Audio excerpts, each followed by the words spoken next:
Xe et XIe siècle, la société médiévale occidentale était instable. L'effondrement de l'organisation carolingienne et l'effacement de la papauté causaient bien des désordres. Les guerres privées des grands seigneurs faisaient des ravages auprès des populations et les grands laïcs mettaient la main sur l'Église en faisant entre autres commerce de tous ses biens.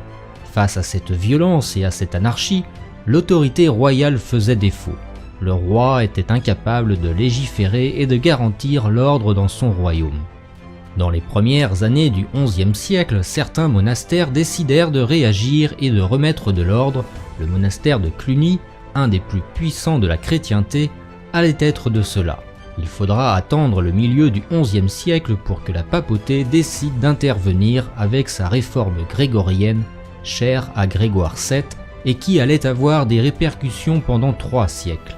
Cette réforme décréta entre autres l'indépendance du clergé et l'affirmation du rôle du pape.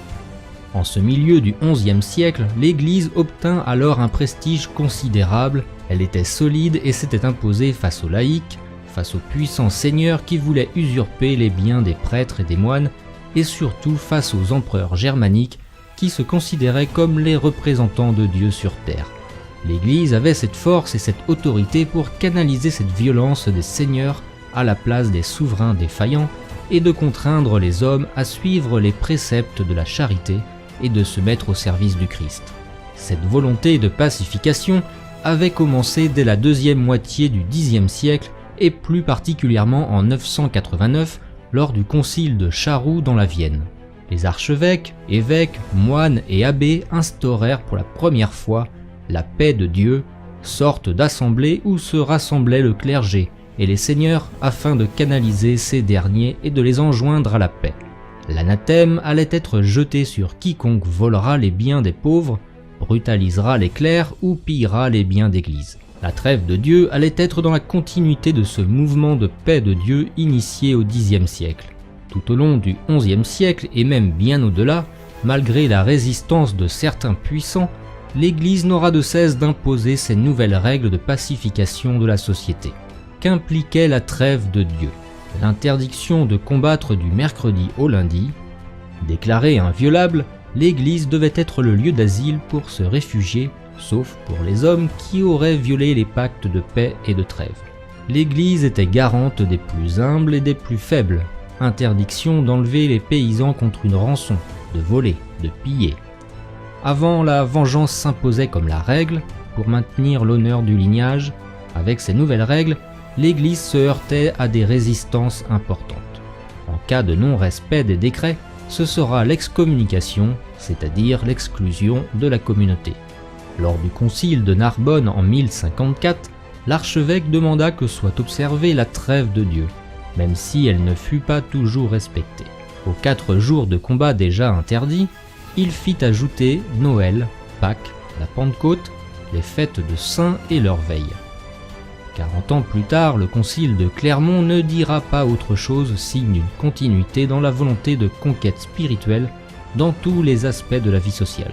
Cette période marquait la christianisation de la société et fut le début de l'émergence des hospices et des hôpitaux pour les pauvres et les pèlerins, ou des refuges pour les errants sans terre ou chassés de la leur. Lors de ce fameux concile de Clermont en 1095, où siégeaient évêques, archevêques et abbés du royaume de France, d'Espagne et d'Italie, le pape Urbain II émettait un certain nombre de décrets officiels, parmi lesquels la trêve et la paix de Dieu. Ces décrets de pacification et d'organisation de la société avaient pour but de mettre fin au désordre et laissaient entrevoir les débuts de l'organisation féodale. L'énergie des chevaliers devait être employée pour de plus nobles causes. La première croisade de 1095 allait être une de ces causes.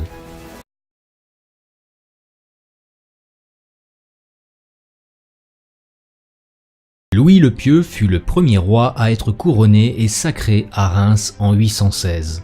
En mémoire de Clovis, baptisé dans cette même ville par l'évêque Rémy en 496, il aura ces mots. « C'est dans cette église que par la grâce de Dieu et la coopération de Saint Rémy, notre nation des Francs, avec son roi de même nom que nous, a été lavée dans les eaux du baptême et enrichie des 7 dons de l'Esprit Saint. » Depuis, le rituel du sacre a connu quelques évolutions du Moyen-Âge jusqu'à l'Ancien Régime.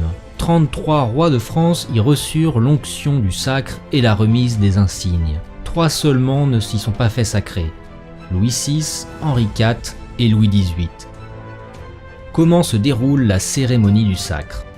D'une simple onction sur le front du souverain avant 816, la cérémonie se complexifie au fil du temps pour finir par durer plus de 5 heures. Dans son aboutissement, elle se structure en 3 phases: l'onction, les serments et le couronnement. La cérémonie se déroule toujours un dimanche, ou à l'occasion d'une grande fête liturgique. Arrivé la veille du sacre, le roi passe la soirée et une partie de la nuit à la confession et à la prière. Puis vint le grand jour. Conduit en procession, le roi entre dans la cathédrale et s'assoit au milieu d'elle.